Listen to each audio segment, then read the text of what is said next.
Look.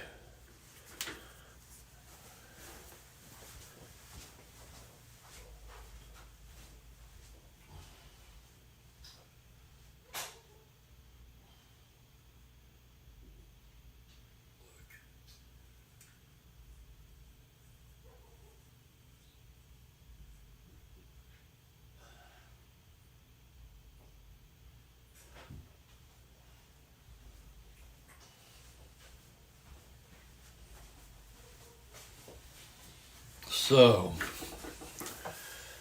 hey there, everybody. Spokane Steve here.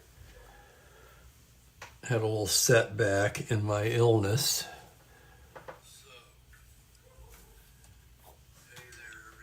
What the hell? I don't want to hear the...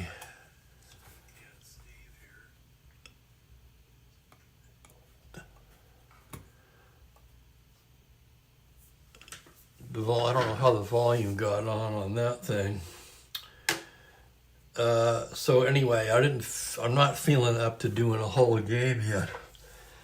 But we have reached the weekend in the 1982 Windows replay, so I thought I'd update you on that, update you on my situation a little bit, and tell you what most likely to expect going forward. Hang on, I've got some tea here.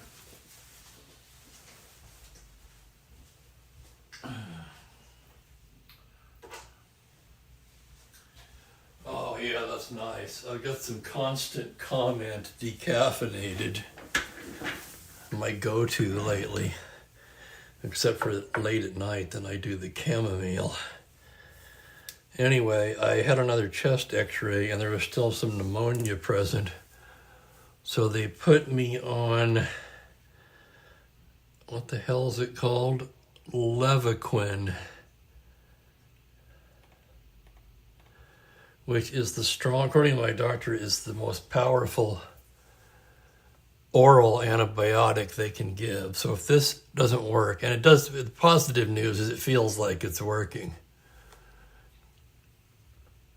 The only next step would be to check myself into the hospital and get intravenous or IV antibiotics.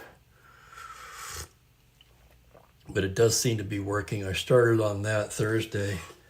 That's a 5-day course, so we're essentially in the middle of that. I don't know, I don't know why, but I feel naked without the crowd sound. So even though we're not playing a game, I'm going to put on the crowd sound. Hopefully you won't mind. Okay, 1982. You see, we're a ways along now. There's been 2 weeks worth of games since the last stat update. So 129 games for Milwaukee. We're kind of in close to the final month of the season. 131 for Toronto.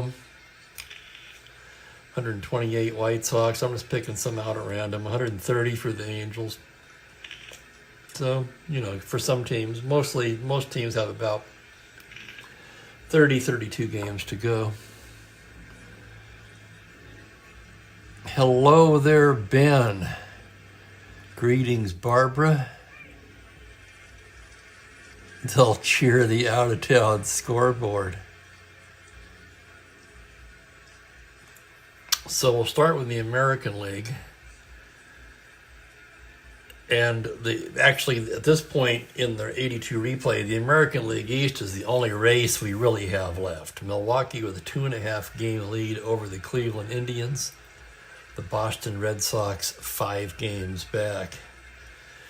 Kansas City Royals have all but sewn up the West with a 15 game lead over the White Sox and 22 under the greatly underachieving California Angels. What is up with that? Let's look at the expectations here. Where they were in real life at this point, their final one-loss record. The Angels won this division of 93. At this point, they had 74. They had their 62. They're 12 games off the pace. Kansas City has exceeded their pace by 8. Chicago White Sox are close. Twins have overachieved by 12. Seattle underachieved a few. Texas is close. Oakland, who were bad enough, are 10 games worse than they were in real life. I've noticed that to be a trend with some of the really bad teams. They tend to perform even worse in these replays. Milwaukee's close. The Indians, the big story here, though. They're 13 games above where they were. Boston, 73-71, very close. Toronto's overachieved by 7. Yankees exactly where they should be. Should be in quotes, of course. The Orioles, who won 94 games and were in second place. There's another one I don't get. That's even more stumpifying than the Angels, I would say. They're 8 games off the pace, and the Tigers 7 games off of their pace. If we go to the National League, I take it back. Okay, I take it back. Pirates are very much alive, 5.5 back of the Cardinals. Dodgers have pretty much put away the West. And they lost that in real life to Atlanta by 1 game. But they've exceeded their projection to this point, or their total wins to this point, by 14. Atlanta's right about where they should be.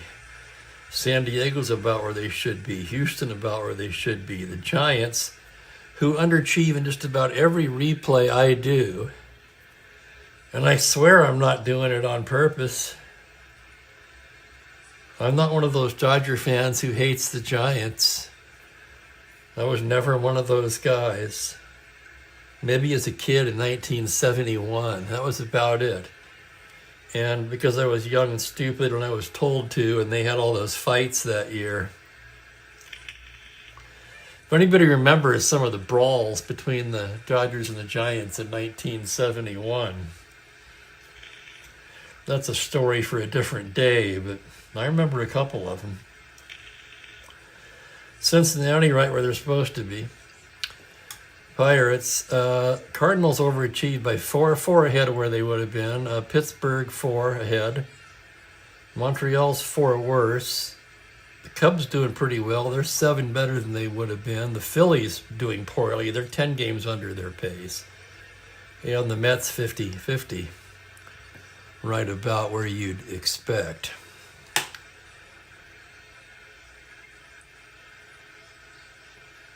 Looking at the first grand totals, which I enjoy, I would imagine that the Pirates are still leading in runs scored. They lead in batting by a good measure. Oh yeah, they still lead in runs scored by a good measure. The Dodgers are second and the Cubs third in scoring. Pitching is dominated by the Dodgers and the Padres. The Dodgers, not surprisingly, that year. And I'll tell you what, as a Dodger fan, this 82 team is really fun to manage. And I should reiterate at this point that in this replay, I manage all of the home games. So I'm only managing the Dodgers half of their games, but that bullpen is just a ton of fun to work with. You've got 4 good options almost every game. You can get the lefty-righty matchup you want pretty much most of the time.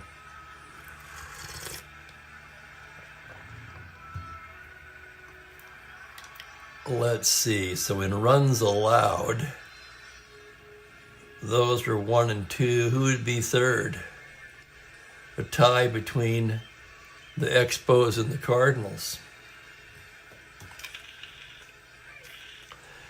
Who are the home run hitters? Pirates and the Braves, 131 and 130. The Giants, 117. Dodgers and Phillies, 111. American League.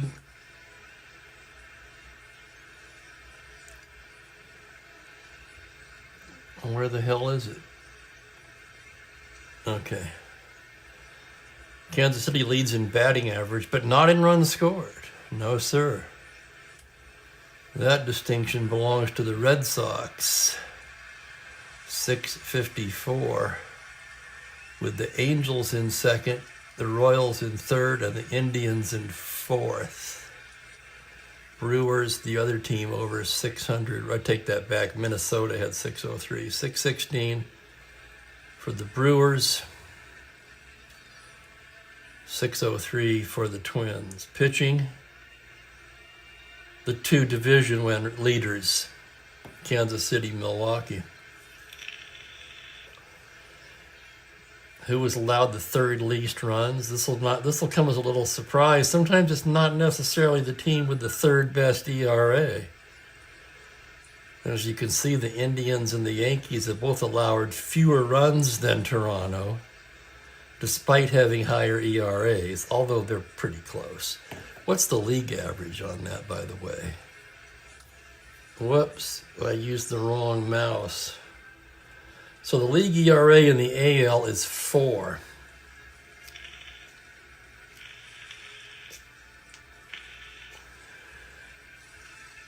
Which means you have 6 teams below average, 6 above. Okay, now this was, if you remember, of course, DH in the American League. So let's go over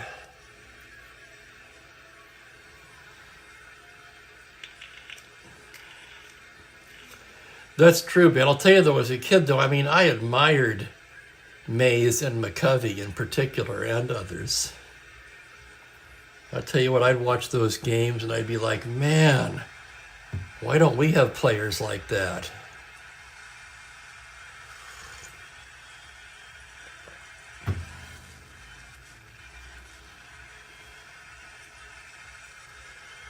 National League, of course, .18 lower league earned run average.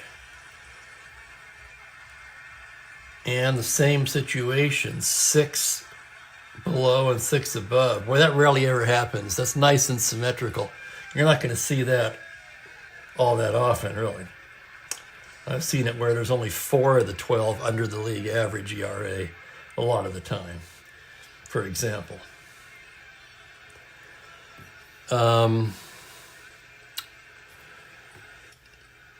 Let me keep it in order here. It's easier for me this way.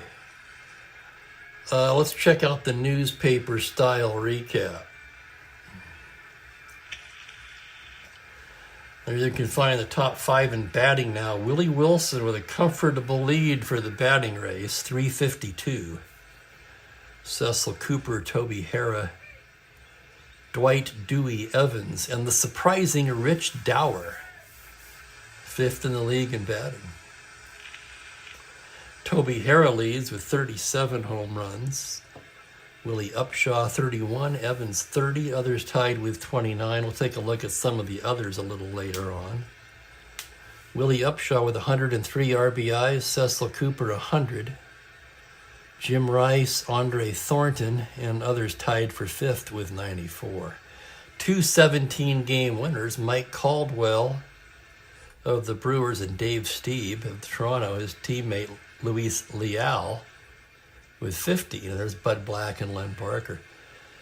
Goose Gossage leading in saves with 29. That should come as a surprise to no one. That card is nasty. Rolly Fingers, Bill Cottle, Dan Quisenberry, and there's a name from the past. In fact, one that I'd completely forgotten about until I started doing this replay, Salome Barojas. What a great name that is, huh? Len Barker, an old favorite of mine from that era because I always felt he was underrated. Well, not in this replay. He leads the league with a 2.58 ERA. Dennis Eckersley, who was still a starting pitcher, of course, then. Jim Beattie, Steve Trout, and Mike Caldwell. Willie Wilson has a current 18-game hitting streak going. And in stolen bases, holy crap, are you kidding me? The stolen base watch on Ricky Henderson just continues to get even more unbelievable as he's sitting at 140. and the A's have played 131 games.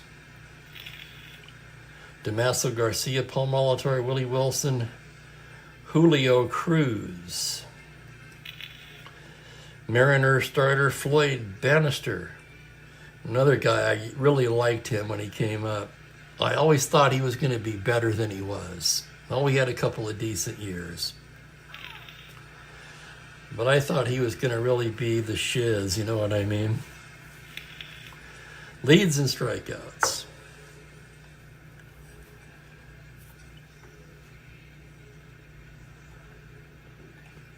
Okay, National League newspaper. It's a batting race between two Cubs with a red trying to creep in there. Bill Buckner at 339, Leon the Bull Durham 332, Cesar Cedeno with the Reds now 327, Bill Madlock, no surprise there. Dale Murphy, that should come as no surprise. Mike Schmidt leading in home runs. That should shock no one. Jason Thompson, Bob Horner, Pedro Guerrero round out the top four. Others tied for fifth with 27.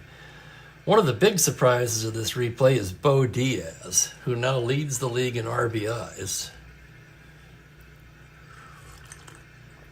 For what it's worth, Diaz normally bats fifth in the Philly lineup right behind Schmidt, who walks a ton.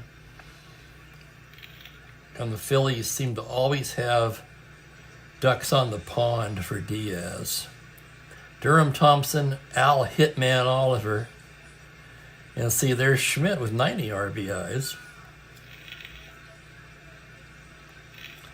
Fernando Valenzuela has become the Major's first 20-game winner already with a month to go.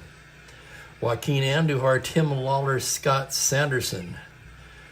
Others tied for fifth with 15 wins. Suter, despite a terrible season statistically, Bruce Suter still leads the league in saves with 27. Steve Howe, 26. Kent DeColvey, Gene Garber, and Ron Reed round out the top five. Kind of a surprise here in the ERA race as well. Charlie Lee with a 2.01. Valenzuela, Andujar, Nolan Ryan, and Tim Lawler round out the top five. Stolen base race in the National League, not quite as flashy, but it's a lot closer. Omar Moreno with a 2-steal lead over Tim Raines. Mookie Wilson, Lonnie Smith, and Steve Sachs trying to knock at the door there. Steve Carlton already has 241 strikeouts, and Mario Soto 223. Dwarfing otherwise excellent numbers. I mean, they're still excellent numbers, but Ryan, hell, a lot of times that 187 would be leading the league. In fact, what's leading the American League? 168, Bannister. Yeah, that's what I thought. So these Ryan, Valenzuela, and Welch would be very much in the strikeout race in the American League, but they are sniffing Carlton and Soto's dust over here in the National League.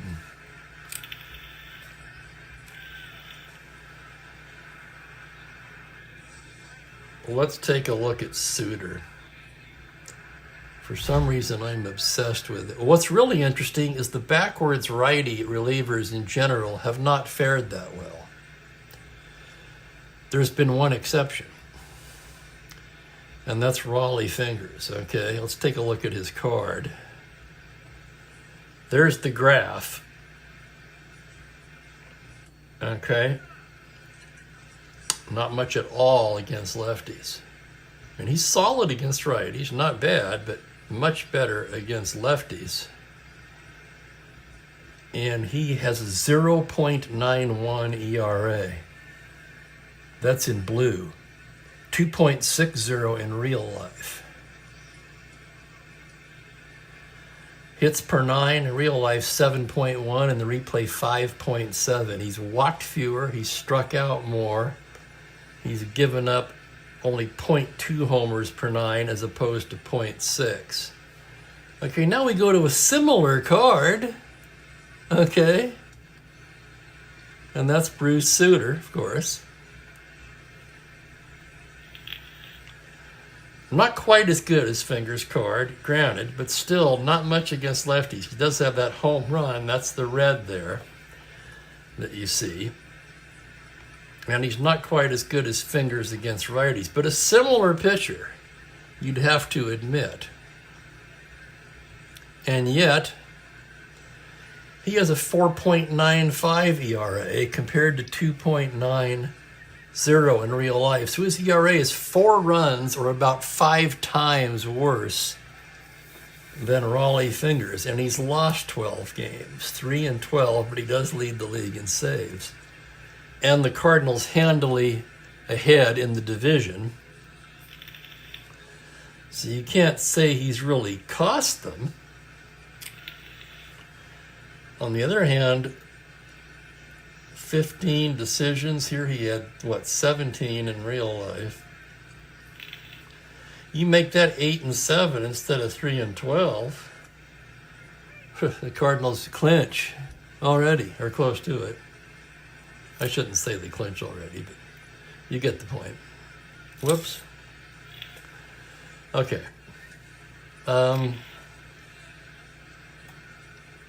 Here's the league leaders.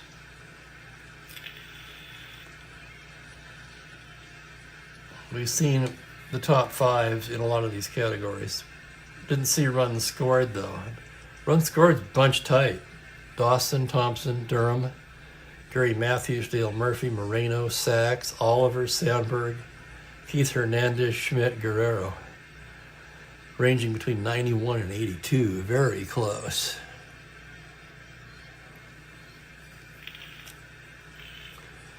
Yeah.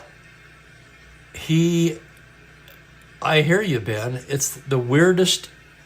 This is probably the weirdest replay season I've ever had out of a bullpen stopper. I mean, a really good one. We're not talking about Don Stanhouse here or anything.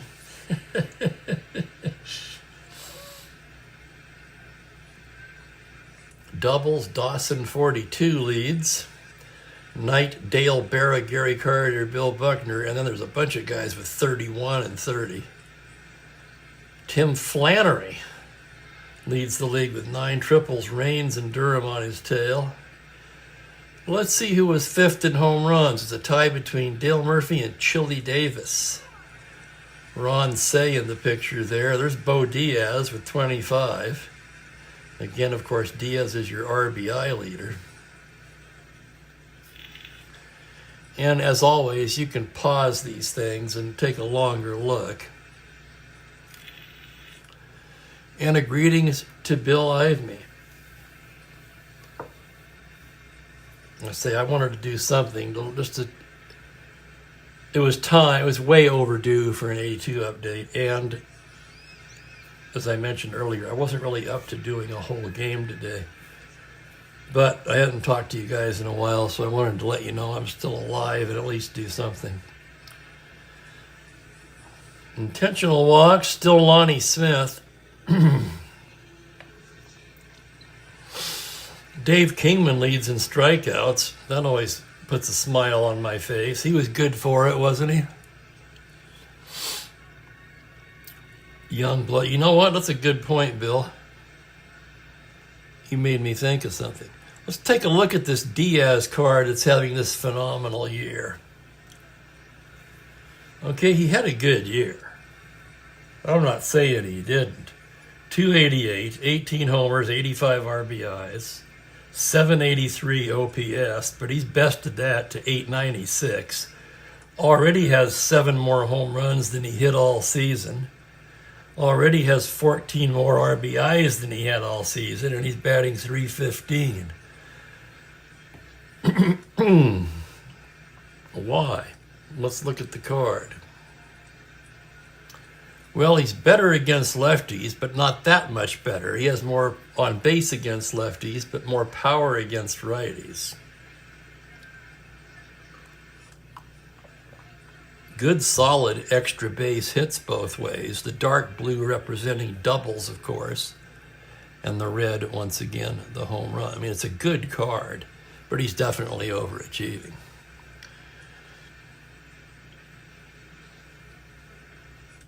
Joel Youngblood's been drilled 13 times. Lonnie Smith, who was always good for it, tied with Dawson and Kingman for second.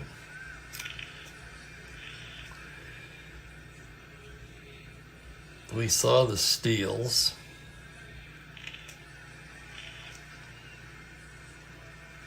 Slugging on base OPS, that's always worth taking a little stop at that corner.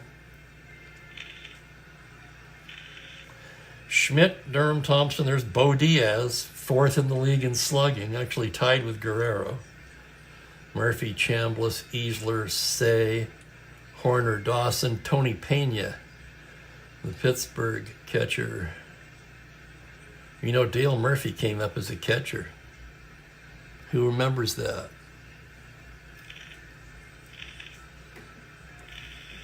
I'm going to say we got two catchers on the list and then a guy who was a catcher.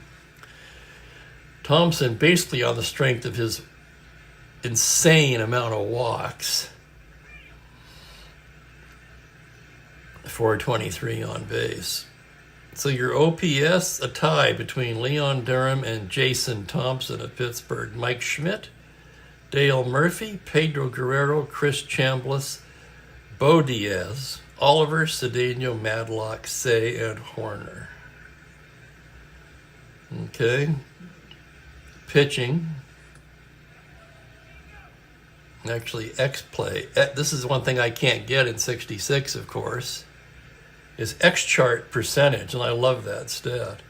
So judging by if you're going strictly by X-Chart percentage, which in Strat-O-Matic, why wouldn't you?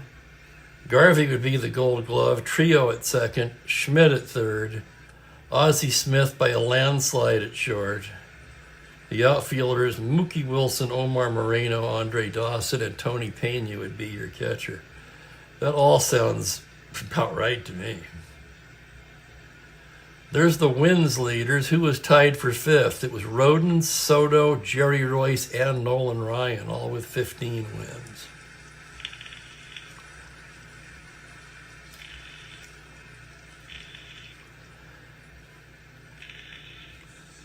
Innings pitched, Valenzuela, Carlton, Royce, Andujar.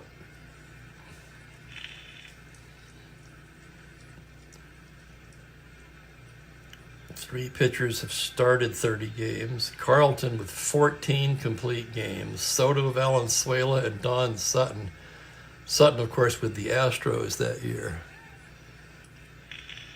11 complete games.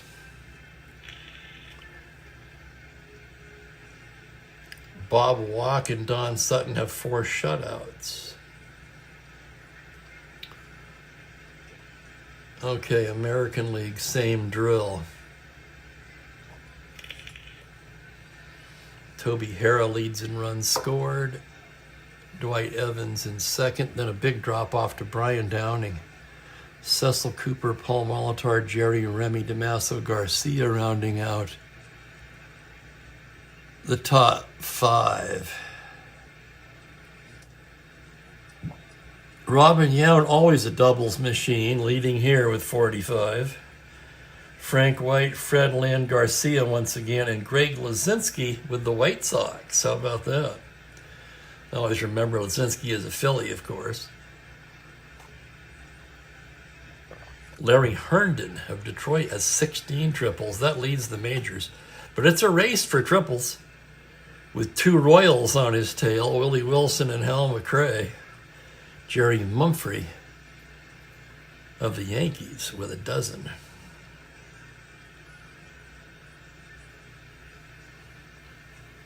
There's your top 3 home run. And then we have Winfield, Downing, and Reggie Jackson tied for 4th with 29.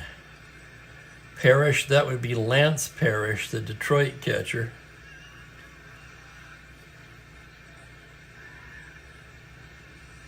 .120 walks for Ricky Henderson. Well, that definitely helps him to rack up those stolen bases. Reggie Jackson has struck out a ton already. Chet Lemon's been plunked 15 times.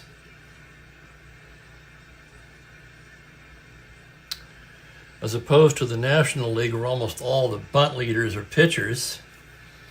Wow, Carews bunted 19 times. That's got to be mostly when Hal's managing them, when they're on the road. I'm sorry, when Hal's the home team. No, I'm always the home team. What the hell am I trying to say here? What I'm trying to say is I'm not the one walking Carew intentionally, okay? The computer's doing it. So when I'm managing the Angels, they're at home. So the road computer is bunting, I'm sorry, intentionally walk. What am I saying? Bunting with Carew.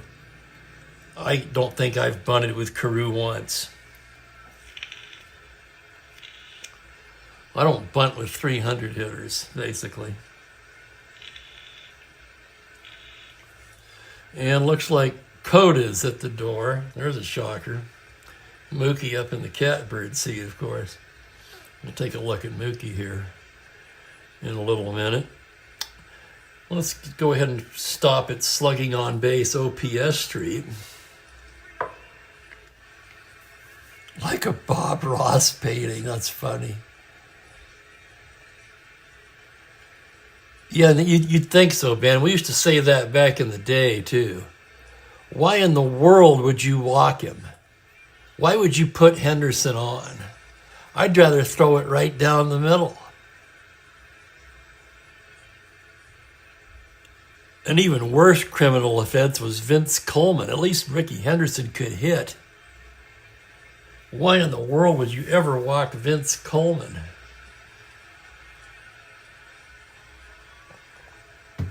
Some things defy logic.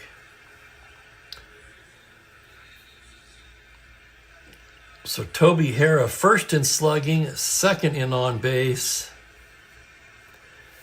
Dwight Evans, second in slugging, first in on base. And as a result of that, of course, they are your OPS leaders. With Fred Lynn, Willie Upshaw, Doug DeCinces rounding out the top five. Just behind him, Cecil Cooper and Lance Parrish.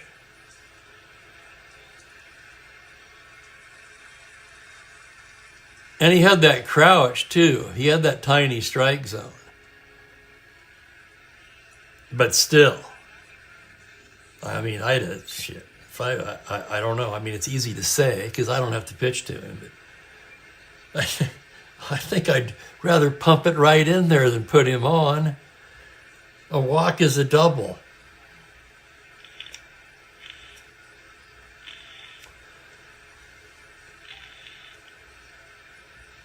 Total bases. Pretty close race there. Toby Harrah's having a great year, too. We should probably take a look at that card with Cleveland. I think he's clearly overachieving. I could be wrong. He had some good cards. He is overachieving, but his batting and on base are relatively close to real life. It's his slugging that's way up. He already has 37 home runs. He hit 25 on the season. But it's a great on-base card. I mean, look at that. That's a nice card. The power's there.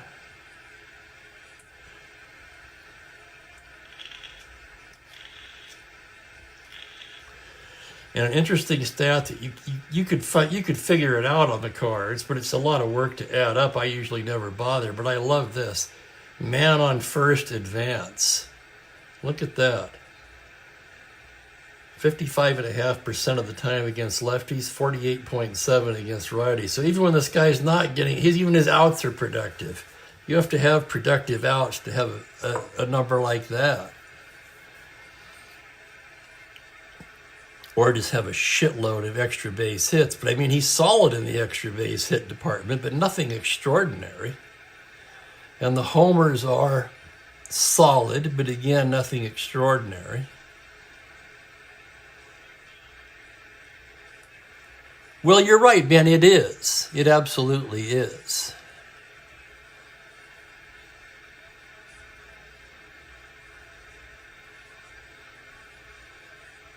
because it counts batting average twice, right? It's only counting on base once and slugging once. But essentially, it's giving you credit for batting average on both sides of the thing. Maybe there's more to it than that even. I'm sure you could explain it better than me, especially with my head all clogged up here lately. But it's a good, quick one number. I mean,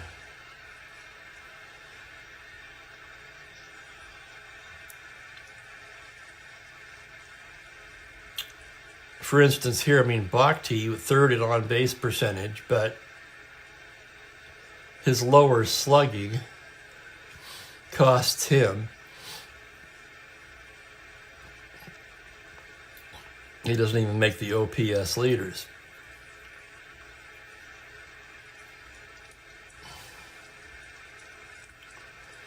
X percentage, Eddie Murray would be the Gold Glove at first, Damaso Garcia at second, Buddy Bell at third, Robin Yount at short, Ricky Henderson, Willie Wilson, Dwayne Murphy, Gary Allenson. That's kind of a surprise there. Gary Allenson would be the Gold Glove. It's not a precise stat, it's a ballpark stat.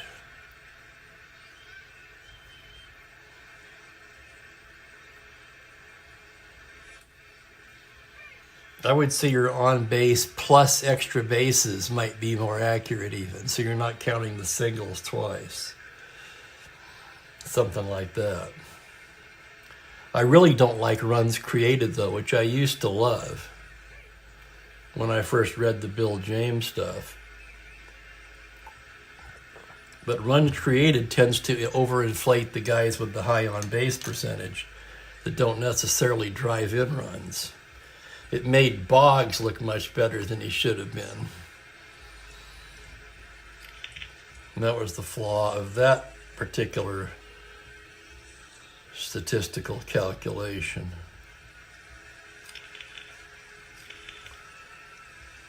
Wins, we saw that. ERA. Dave Steeb, 17 complete games. What about that? Holy cow. Rick Langford, he was always good for it until he burned his arm out. Luis Leal, Len Barker, then you got several with 14. Look at all the complete games, though. Maybe not 1966 level, but still. So nothing. We'll never see anything like this again. Shit, we won't have 17 complete games in the majors this year, probably, between all teams combined.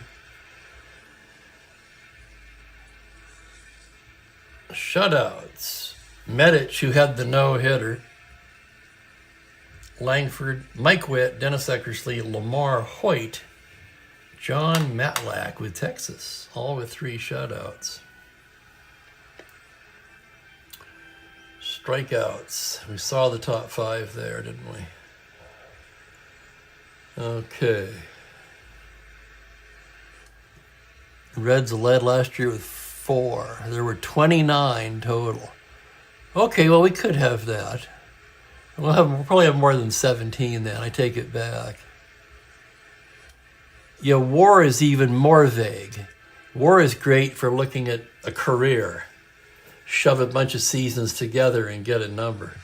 I don't think WAR is accurate at all in the context of just one season. In fact, I would say it's probably the least accurate of any of the stats that we've mentioned here today.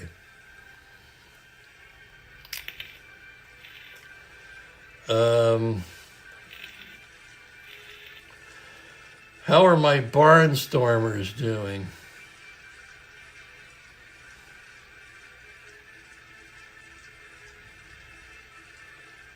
This is going to blow your mind. Now, if you don't know what the Barnstormers is, you can look that up on my channel. Here we are. Whoops, that's the wrong league. This is actually the event one that's drafting for the new Barnstormers, this year's Barnstormers tournament, which starts March the 30th. Okay, here's the finals league. Would you look at that? The San Bernardino Wigwams. I've got a 12-game lead in my division after 96 games. Remember, I was hoping just to not embarrass myself in this thing. I'm one of the 4 best teams in the league. And these two guys, Cristano and Laboratory, I think are the 2 best players in the whole thing, year after year after year. These guys are 1-2. Fortunately for some of us, not for these two guys, but fortunately for the rest of us, they got stuck in the same division with each other. So I'm pretty much assuming that Labrat is going to have the wild card. But it would look like myself and BC15 New York, it's too early to say it's wrapped up, but it's almost.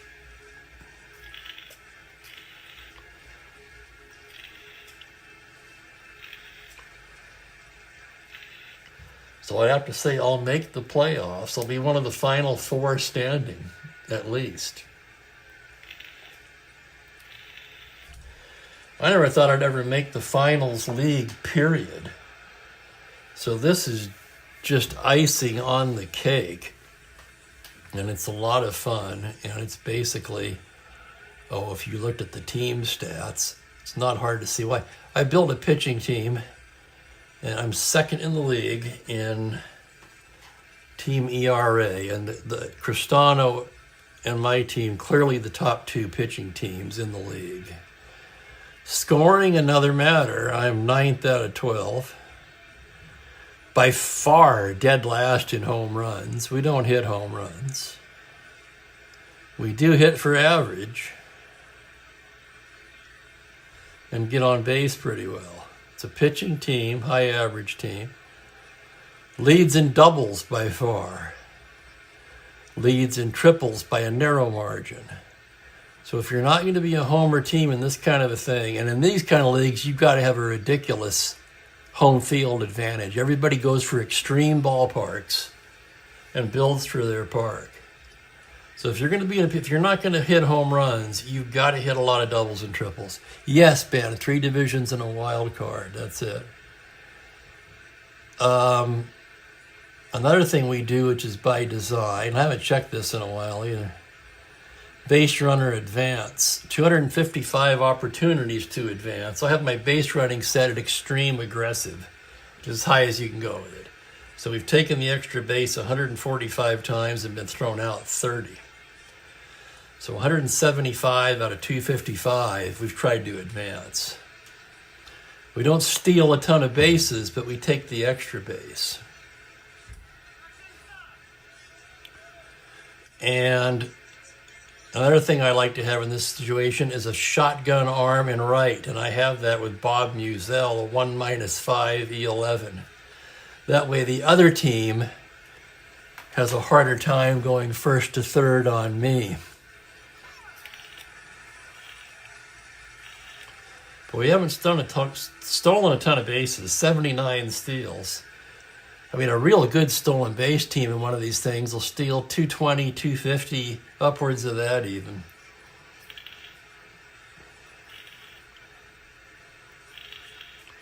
But there's a lot of runners. 1, 2, 3, 4, 5, 17 runners and 2 16s. Although really it's just 1 16 because that's a platoon. Carew and Buck O'Neill platoon at first base. It's just a happy coincidence that they're both have the same running rating.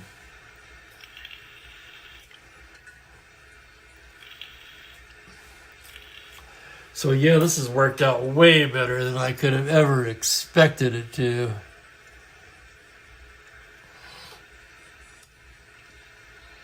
4 double A's, and that is kind of deceptive because Judd Wilson is only a star 17/13. In fact, you can see that he hasn't even stolen a base, even though he's a double A. Why not? Do I have him blocked or something?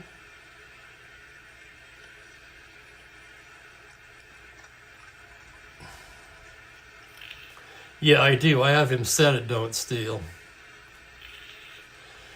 Mostly because he's the cleanup hitter. So what's my overall stealing set out then? Conservative? Hang on a second. I don't even like that. It's hard to change shit when you've been doing well, but I mean, I can see why I wouldn't want him to steal more. But I think I'm going to take the don't steal off of Wilson, quite frankly. I'm not sure if that was a mistake on my part or what the hell that was all about.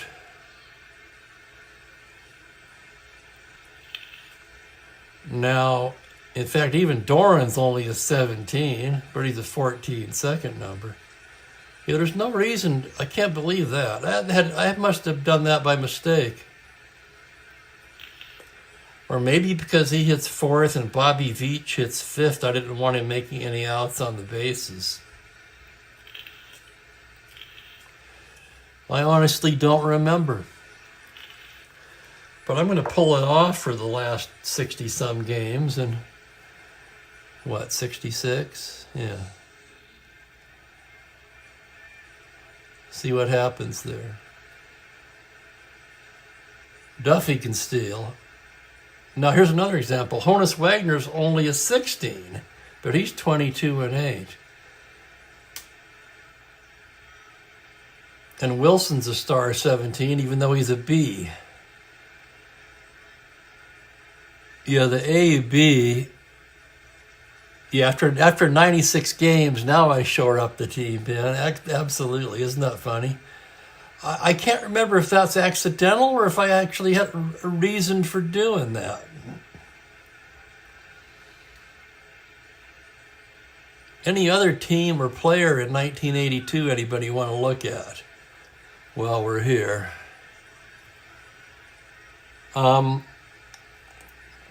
Tomorrow's my Natural League draft.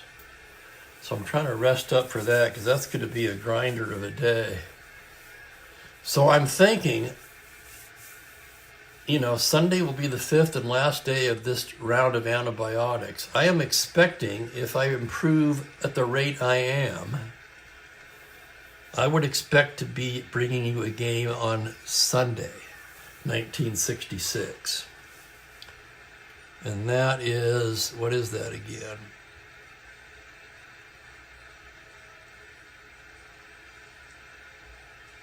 Washington Senators at Boston Red Sox. That's right.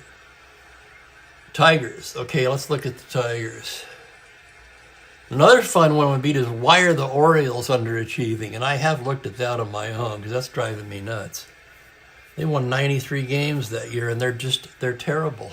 I know why the Angels are terrible because their bullpen absolutely sucks. There is not one good option to go to down there. I don't know how the hell they won the division with that bullpen.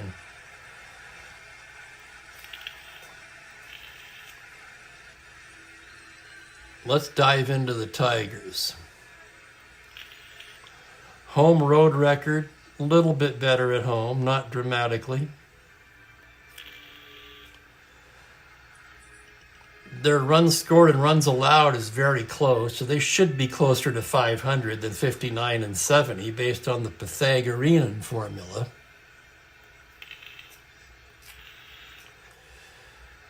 Yeah, I could do league stats. Hang on, let's take a look at that. We'll get back to the Tigers. Don't let me forget. That's got to be under first grand total, doesn't it? No. That must be under fielding. But that's double plays turned.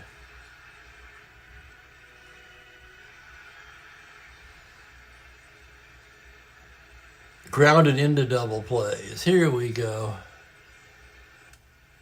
Boston, a ridiculous amount. By far the most. 166. Where's my pointer?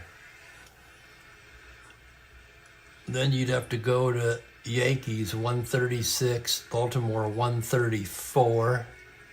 Detroit, 109, which looks like that's really about middle of the pack.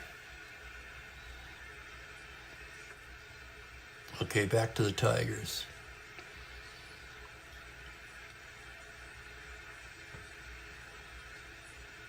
They've been out-homered by quite a bit at home, but yet they've out-homered their opponents on the road.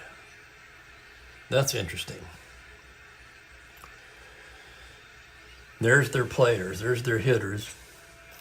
Walkenfuss. Gibson's having a good year. Whitaker's having a good year. Parrish is having a really nice year.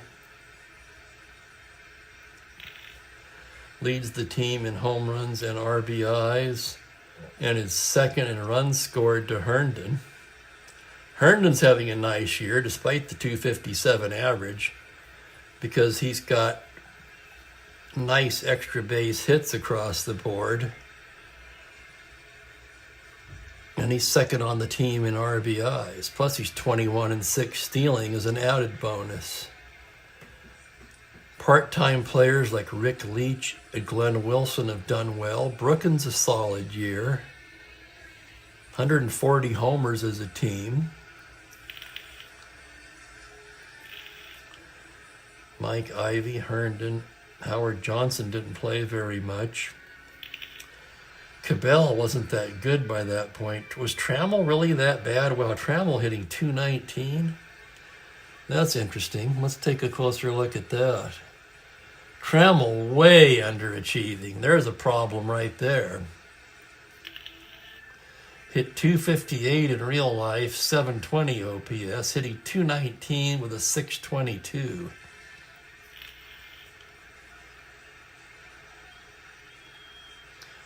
But the problem here is clearly pitching.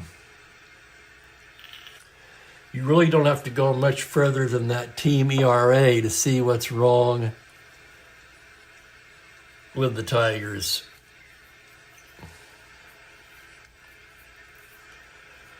The top of the rotation with Petrie and Wilcox has been fine. Underwood's been effective.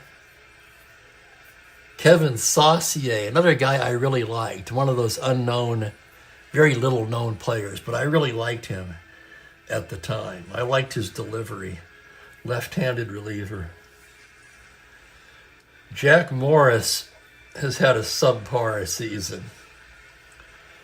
And the rest of these guys, Tobik, Pashnik, they also suffer from bullpen problems, honestly, because Tobik and Sosa are their best relievers, and they're not getting it done.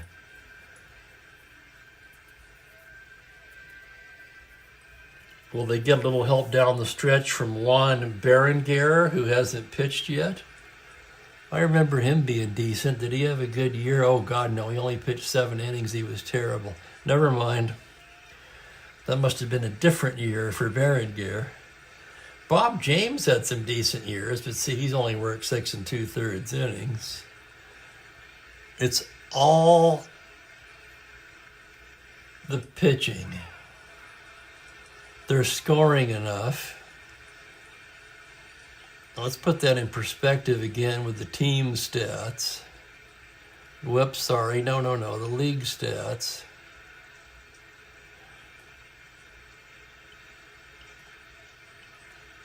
So their runs scored total of 591 would rank them 4, 5, 6, 7. So they're middle of the pack in runs scored. I think they'd even be a little better than that, especially considering they're one of the better home run hitting teams in the league. And the pitching isn't that terrible. It's more or less middle of the pack. The league's 4. They're at 4.16. I mean, it's not like they're not the Twins or the Angels.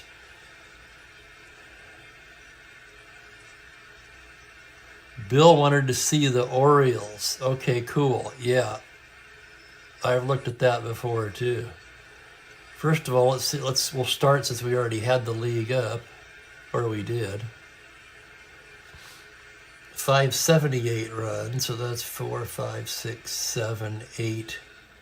That's 9th in runs scored. They're just not scoring as much as they should with the hitters they have. The pitching's about the same as Detroit's. The guy who really seems to me to never be coming through when they need it is Eddie Murray. We'll see if the numbers bear that out. But you know, sometimes a guy can have a good card or a good year, and you play the games and you just know that, man, when they really need this guy and the game's on the line, he doesn't do anything. And that would be the case for the Murray card in this replay. I've seen it. And maybe it's, what you call that, bias, when you start looking for something and so you think you see it more than it is. What the hell do they call that? Situational bias? I don't think that's the right term, but you know what I mean. They're getting a crazy year out of Rich Dower. My card's nowhere near that good. And of course, the platoon pieces are producing. Ayala, Lowenstein, or Aniki. Bunbury's having a pretty good year. But Murray leads them in homers, and he leads them in RBIs, but I'm telling you, so many times when they need it, you know, Singleton should be having a better year. Sakata, that's probably okay for him. Ripken, I don't know what Ripken, 245 sounds low to me, but what did he actually bat that year? It's a bit low, 264, but his OPS isn't that far off. His on-base is, though. He's slugging okay, but the on-base is down and the batting average is down.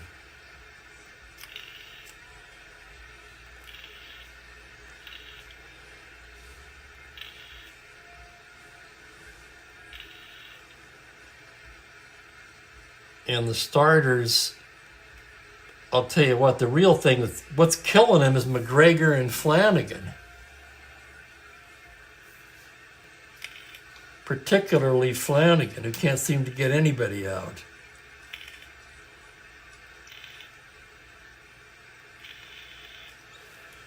Which would cause one to want to look at that card, wouldn't it? Flanagan and then McGregor. 3.97 in real life. His ERA is 5. Well, there's your answer right there. He's absolutely unhittable against left-handers, but righties can get to him. On the other hand, these are the as-played lineups, so it's not like we're stacking a bunch of right-handers against him. But these kind of lefty starting cards tend to not do well.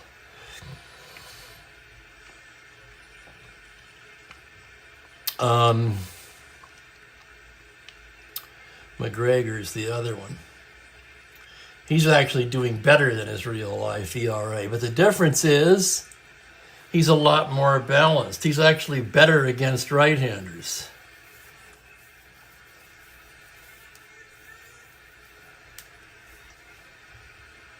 Let's look at Palmer. Yeah, Palmer's having a subpar season as well.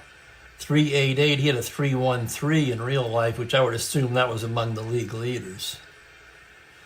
He's given up more hits per 9, more walks per 9, strikeouts the same, whip a bit higher. Does he have a long ball problem? Not really. On some of Palmer's cards, he has a bit of a home run problem, but that's certainly not the case here. That's a good card, 20% on base both sides. I would say he should be overachieving his real life numbers, not underachieving them.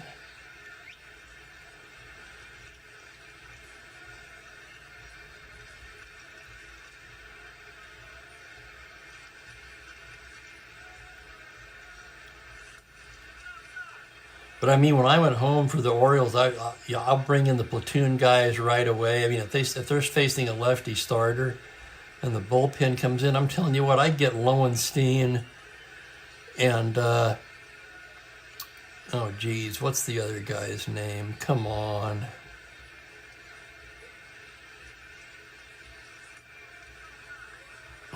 Dwyer. I get Lowenstein and Dwyer in there as soon as possible.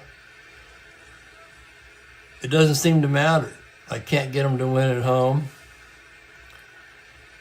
And weren't they actually better on the road? Or was that the Tigers? Oh no, they're much better at home. So they can't win on the road. Orioles are terrible on the road in this thing, in this replay. Yeah, and Renicky. Another thing that kills Baltimore, when I'm managing them at home, I try to account for this too. Their center fielder's killing them. They've got a 4.87 in center in Bunbury. That's just killing them. But when they're leading, I get Renicky, their best defensive center fielder, in there.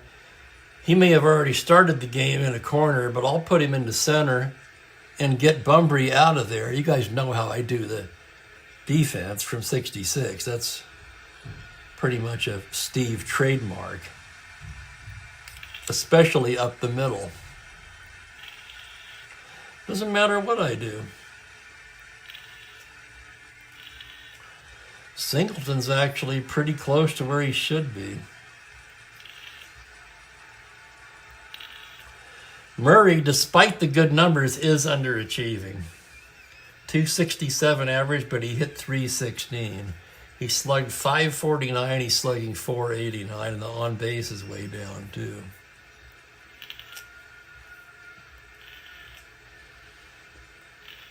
I mean, that was an MVP season out of Murray, and it's not showing up here. In fact, where's that awards voting thing?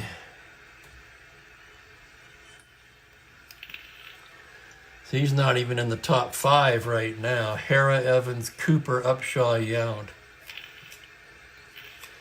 We got 2 relievers leading the Cy Young voting.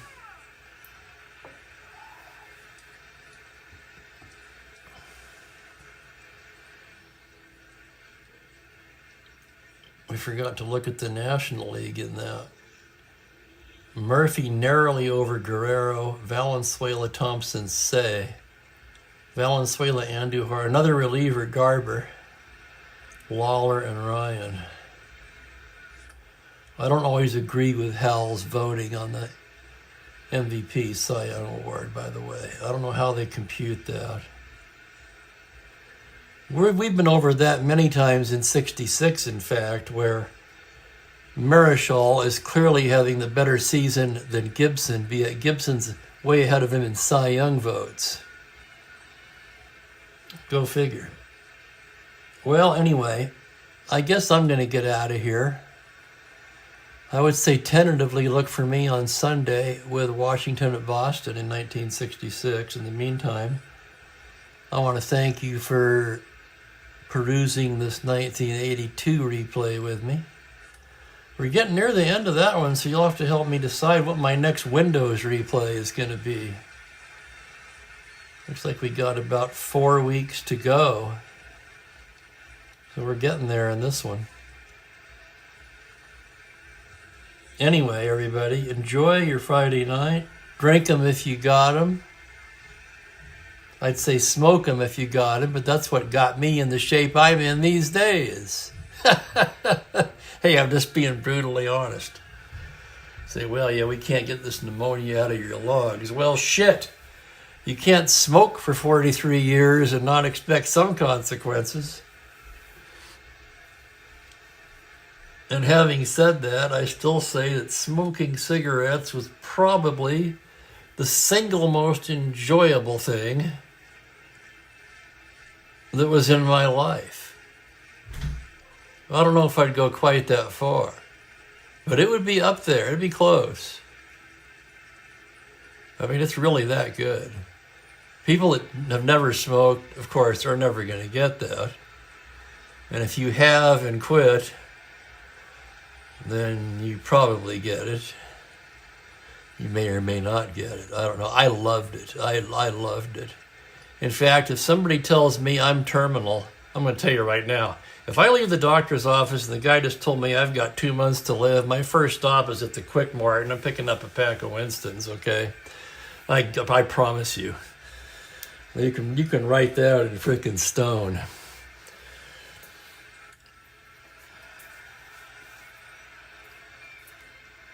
So, there we are. And I'm going to get out of here, wishing you guys a wonderful weekend, and hopefully I'll be up to seeing you on Sunday. Take care, my friends.